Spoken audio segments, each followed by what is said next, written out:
What's good, ladies and gentlemen? Luke Innes here. I'm going to be doing a list for you today of the best to worst ranking of the Halloween movies. I personally would argue that Halloween, in terms of slasher franchises at least, is probably the best franchise.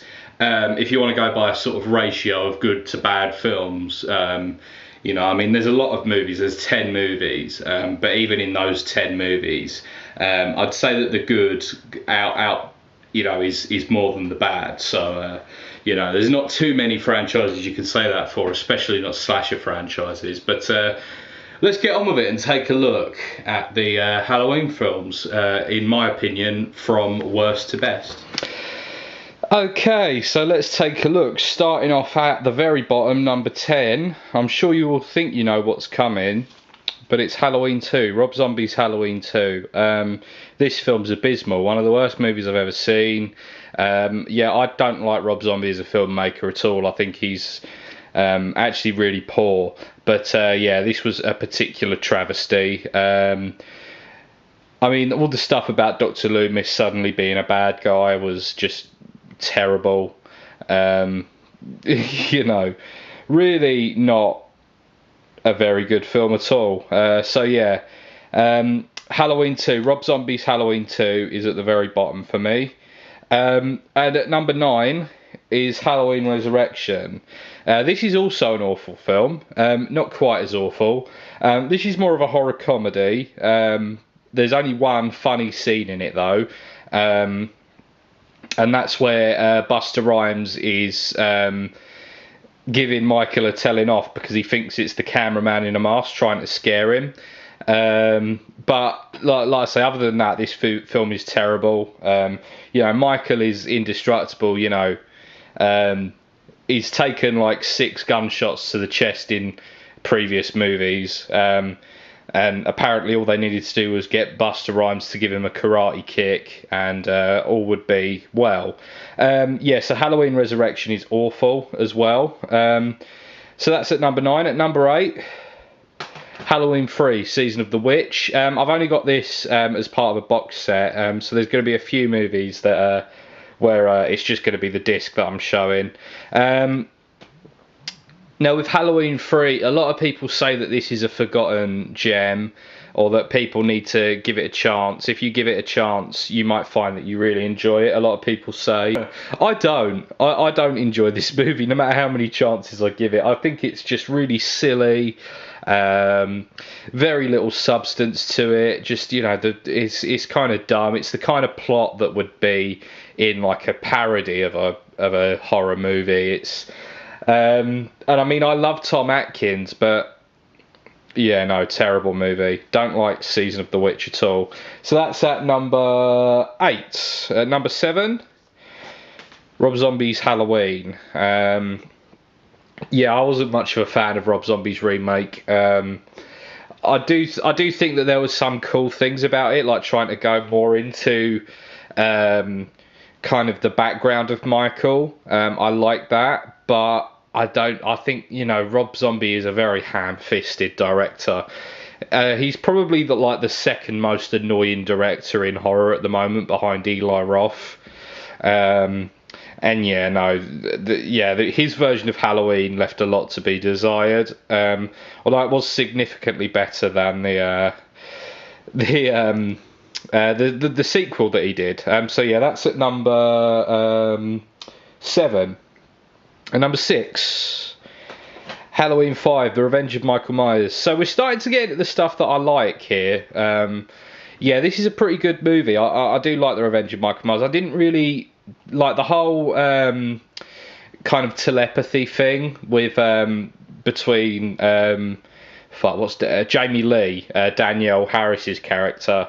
I didn't really get like that. I didn't think that was particularly well done, but the rest of the movie I found quite enjoyable. I do think that The Revenge is a good movie, although there are some inconsistencies with it, like Michael, the fact that he's able to stay in a coma for exactly a year, that kind of thing, but whatever, it is an enjoyable enough movie. So Halloween 5: The Revenge of Michael Myers is at number 6.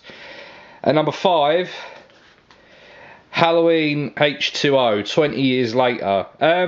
Yeah, this is a really good movie. The problem is it's just kind of short. Provided you can make the kind of jump with the fact that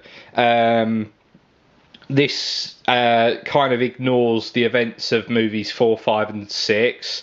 Provided you don't mind that and you can kind of, say nothing except the first two is part of the canon, you will enjoy this movie. The trouble is it's just kind of short.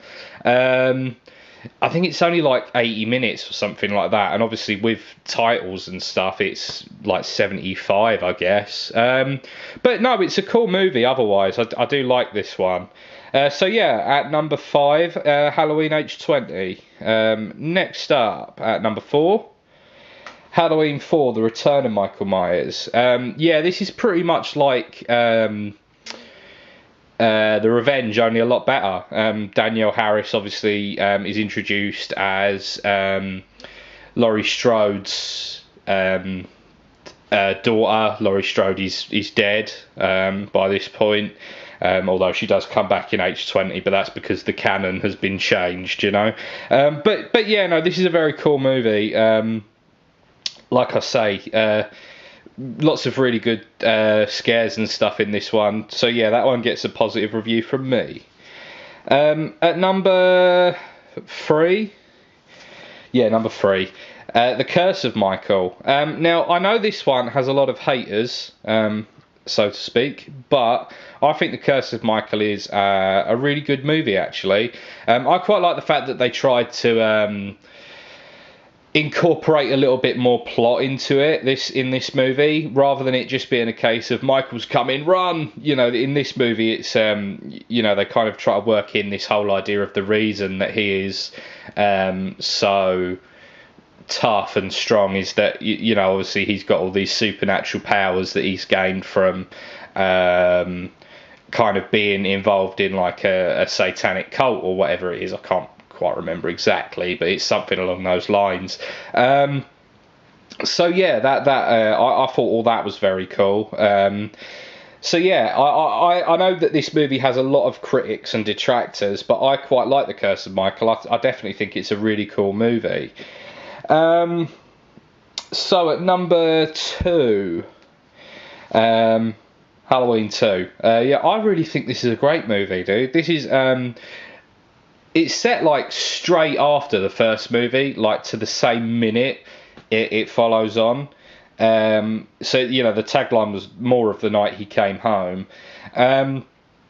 Yeah, superb movie. I really like Halloween 2. I know a lot of people prefer Halloween 4. I see a lot of people put Halloween 4 at second, but like I say, I think Halloween 2 is superb. If you like the first movie, then this movie you've really got to check out, because it is basically a John Carpenter sequel. I mean, obviously he didn't direct it, but he wrote it and he was heavily involved in the production. And it's basically like it's very similar to the first movie, only with a high body count and a lot more sort of blood. So yeah, if that sounds like your cup of tea, Halloween 2 is a really, really entertaining movie. And obviously my number 1, and how could it be anything else but the original Halloween? Yeah, what a superb movie. Really, really brilliant stuff. Groundbreaking at the time. It took concepts and inspiration from obviously a lot of places to create something totally new. You look at it, took inspiration obviously from like Psycho, Peeping Tom, the Texas Chainsaw Massacre, some Italian stuff, Bay of Blood, that type of thing, and turned it into like this whole new thing that basically sort of catapulted a whole new genre. Halloween is the first horror movie of the 80s, even though it was made in 1978. It was, that little bit ahead of its time, and it triggered off something so new. And it's easy to see why, because this film really is unique and groundbreaking. Yeah, great movie. I love the original Halloween. So yeah, that'll do it for today, folks. Make sure to check back next time for a new review or list or whatever I decide I want to do. Also, go down into the description of this video. You'll find a link to my podcast. It's called Ironcast. It's superb. It's all about music. Please do check that out. I'd really appreciate it. But until next time, stay safe, kids.